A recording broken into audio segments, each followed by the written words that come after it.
हादसा या साजिश।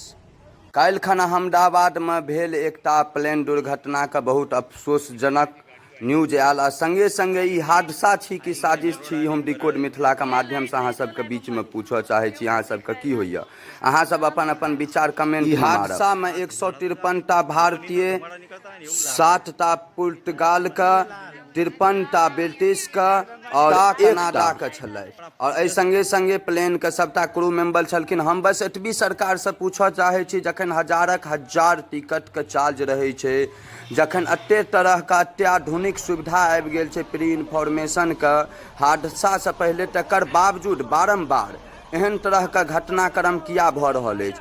अनेको प्लेन हादसा हमरा अहाँ के बीच में अबैया और एकर जिम्मेवारी लेनिहार कियो नहीं रहे छथि।